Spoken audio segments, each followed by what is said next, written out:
Powered Retrofit, we're based in the UK.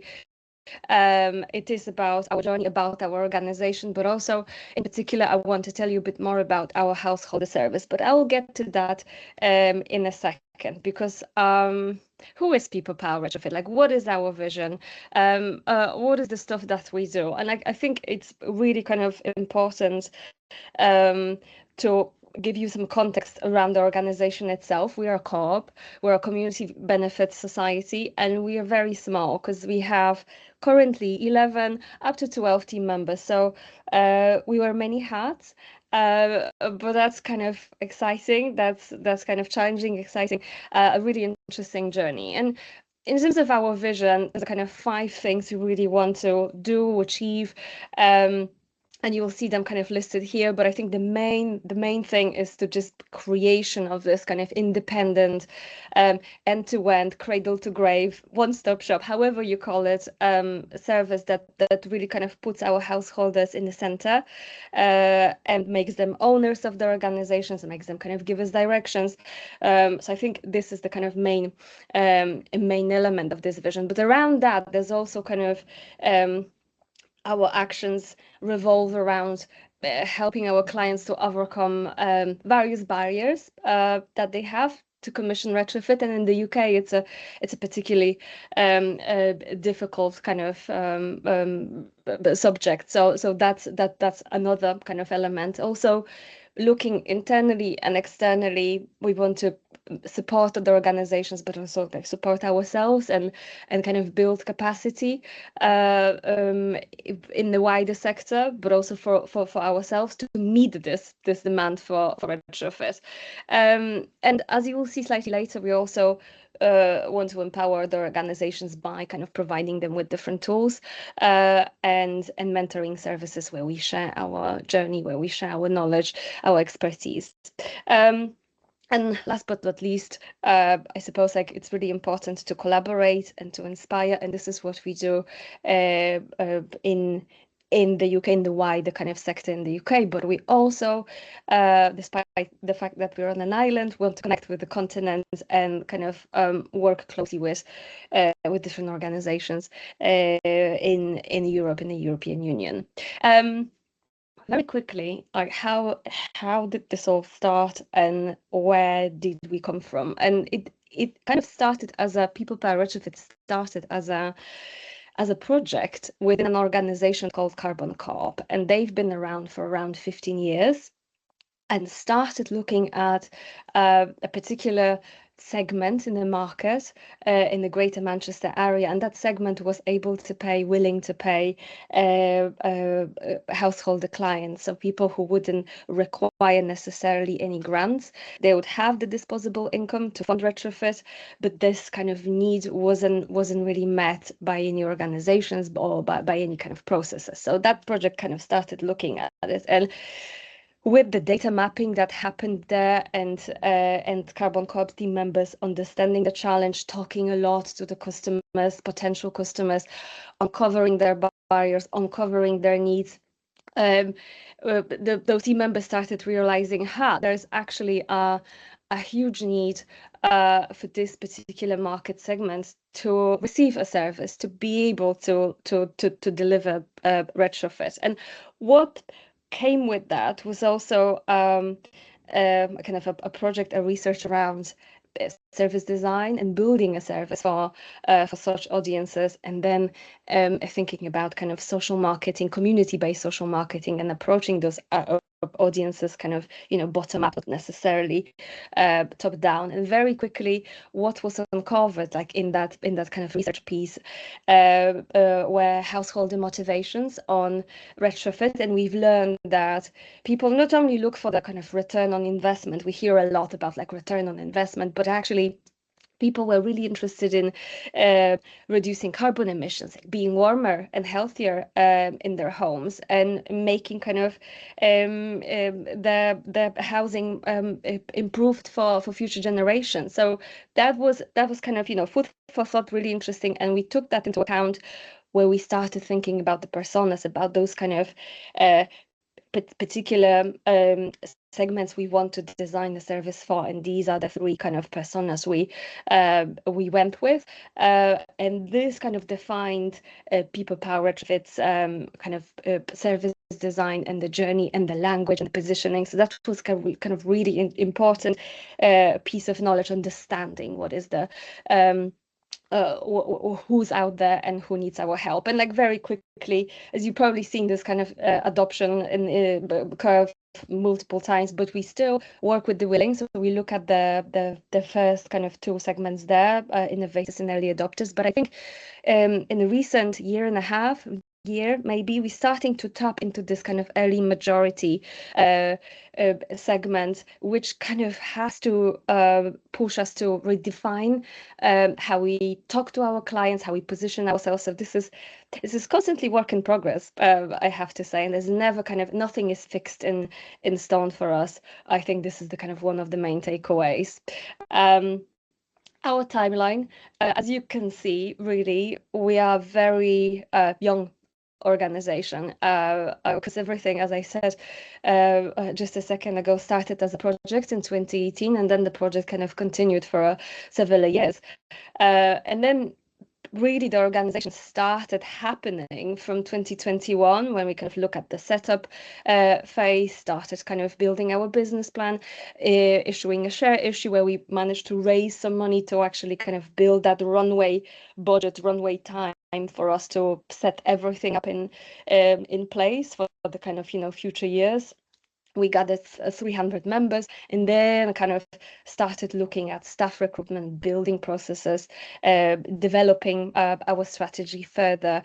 And only in the recent 2.5, 3 years, we see, well, 2 years, we see kind of this greater stability. We started building a nice kind of network of partners, which we also kind of call our community of practice, like similarly to what's going on the continent, and kind of making sure the business units that we have within the organizations kind of responding to the needs of our clients, and now reaching the stage of maturity, growing our revenue, slightly kind of improving and implementing new processes. So it's all a bit of a journey, and I suppose like next years will bring more change and more difference to what we do.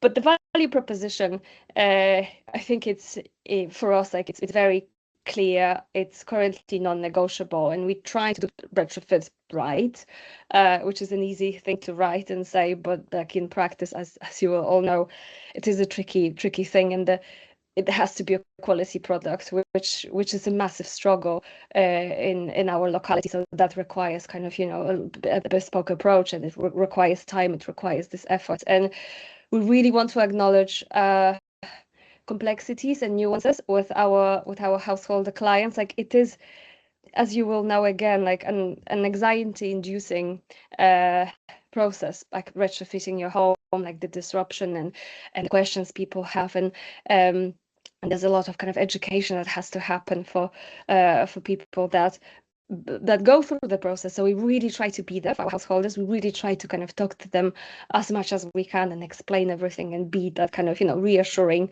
shoulder almost. And the real world insight and the kind of experience in a construction and delivery sector is really important for us. So people that our team members have this kind of lived experience of retrofit. They've been on the ground for decades. They've seen it all. And it's extremely important. Like there's no theory. It's actually kind of real world insight that we can offer. And some nice pictures of our team, as you will see. I want to show you that we actually kind of try to be very open, like join different, organize different events, like mingle as much as we can with householders, potential clients, organizations, go to different networking sessions, to conferences. Like it's all it's all really important to kind of share that expertise and empower the sector in our locality. And some of the houses, some of the kind of work we've been doing, there's obviously more, but we don't have that much time today for me to show you everything there. And very quickly, because there's one side, the householder side, the core side of People Powered Retrofit. I'll tell you a bit more about it in a second, but there's also kind of all the business units. And I suppose it's really important for me to tell you about those as well, because they're quite important and significant for us. So we have kind of a consultancy and partnerships business replication unit, and they both kind of look at working with kind of external members, and in the consultancy side of things, we'll be looking at funded projects, we'll be looking at collaborations with municipal bodies, with sectoral organizations, with grant funders, with organizations outside of the UK. And quite recently we've been working on a project called OSR Coop, where one of the kind of outcomes was creation of an e-learning platform, which is completely e-learning course that is completely free for people that access it, and it is about kind of delivering citizen-led renovation through kind of one-stop shop hubs. So that's maybe something that could be of interest. But we also work with organizations in the UK, across the UK, where we try to mentor them, offer kind of peer-to-peer learning. And we also have, this is kind of one of our most mature products. It is a home retrofit plan assessment platform that kind of sits at the core of our householder service, but we also offer it on a kind of licensing basis to other organizations in the UK, and they can build their business model around it, they can build their services around it. I won't have the time to kind of go through it today, but there's a small QR code in there. You can scan it and you will go straight to the website that tells you kind of all the kind of technical information about the home retrofit planner. So if that kind of technical tools are of interest to you, go ahead and just scan that code.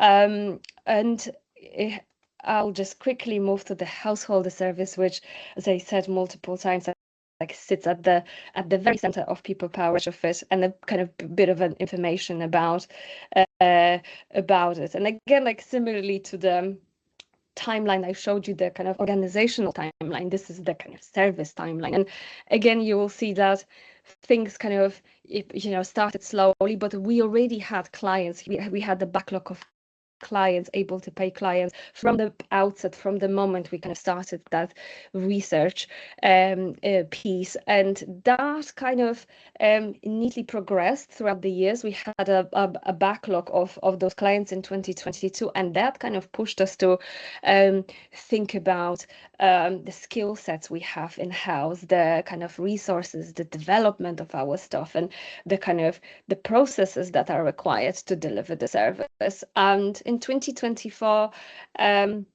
we've managed to reach our 200th client, which is a very nice milestone for us, but also that didn't kind of stop us from iterating on the service and kind of trying to streamline our offer. And we currently now look at the strategy for the next 3 years. We want to make sure it's all sustainable for us, for our team as well. It's incredibly important that we don't overburden ourselves as well, and build that kind of steady growth instead of just kind of ballooning in one quarter. So there's this kind of iteration that is happening constantly. But the key events, really important things for us that we constantly kind of reevaluate is kind of the time, the processes, the time we spend on those, the pricing of our service, the offer, it constantly changes, but also expertise and the kind of skill sets that we have in-house, and we try to keep that that kind of expertise in-house. We don't want to outsource anything outside. We really find it really important for the team members with the kind of valuable skill sets to be in People Powered Retrofit. And quickly, our vision is to really kind of enable service for our early adopter clients, and offer this kind of effective support, but equally high quality retrofit, and provide various services. And now I will show you in a second like how it kind of the path looks like. But the services, the assessments, design services, the whole portfolio of things really, but also make retrofit more accessible across the country. And this is where this kind of consultancy, where this partnership element kind of works really, really well. Where we are now, this is kind of something that changes every 2 quarters, to be fair. So next time I see you, it might be different, but currently this is the kind of journey our householders, our clients see, and they can go through it, and you'll see it all starts with a brief call.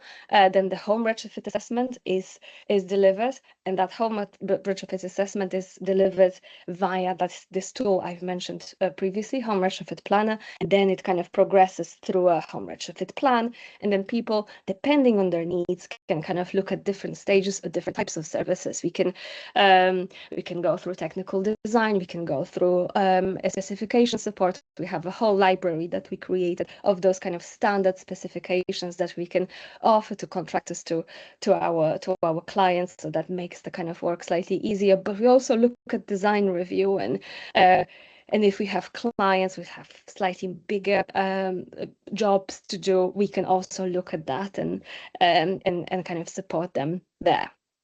And some of the engagements that we do, we work very closely with the householders. Like as I said, like we really try to be there for them, respond to any questions, but equally we have to engage with the supply chain. So we've been kind of doing that throughout the years, building that pool of tradespeople, of contractors that can then respond to those householder needs, and like created some fact sheets, some press information. It's all accessible on our website. And just kind of coming to an end, I think what is constantly on our mind, I suppose, like it's the kind of the barriers that are blocking our householders, and I suppose like that is also similar across the UK and potentially on the continental Europe as well. But there's like this overwhelm by the complexity and technical detail that retrofit kind of offers. The clients are really,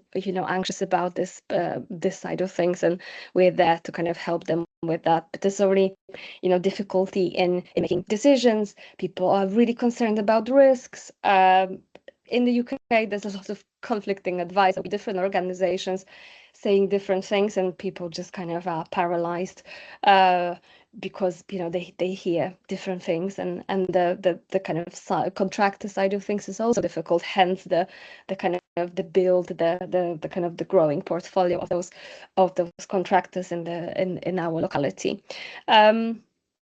And also the quality of work is probably kind of an issue across the country. So we try to kind of look at that specifically. And now what did we learn? Like, what do people really want from a retrofit service? Like, from our perspective, looking at it from the co-op perspective, community benefit society perspective, an organization that delivers this in the kind of northwest of the UK area. And these are some of the answers we found. And I suppose, like, it's something that defines our services as well. And it's a kind of that existence of a retrofit advisor, someone who can be there, kind of face the customer and offer kind of basic help, signposting, hand-holding, like a single point of contact basically, but also an assessment and a plan and the potential to kind of get to a later stage of the service and receive standard specifications, or that kind of just a path that people can go through and receive things. But also kind of this procurement of contractors, especially through local supply chains. Like that is really important to the people that we have in our network, that we kind of deliver our services to. We've learned that throughout the years, really. And the quality assurance framework, extremely important, but equally kind of technical advisors kind of present and able to answer some questions. And for everything is important, but equally important is to say what doesn't happen for us, and we are not trying to kind of replicate small work of small architectural practices in the UK, and it's kind of, you know, defining how we go about our strategy. We don't really want to engage in the race to the bottom and make those prices extremely cheap and just kind of dump the prices in a way that it's not sustainable for anyone in the supply chain, and our organization and other organizations. So that is something extremely important to us, but equally we don't want to kind of act as project managers. We don't want to replace those like skills that competent contractors will have, and we look at this side of things and try to make decisions based also on the fact that we are not those things. And that is everything for today. Just very quickly, if you're interested in any resources, any projects, as I've mentioned, those projects that we deliver, there's again a QR code to our resources page, and you'll see many reports, many kind of technical information, our community of practice. So if you're interested in that, go ahead and scan the code and learn a bit more about what we do externally as well. Yeah, and that is everything. Thank you so much for listening to me, and really appreciate it.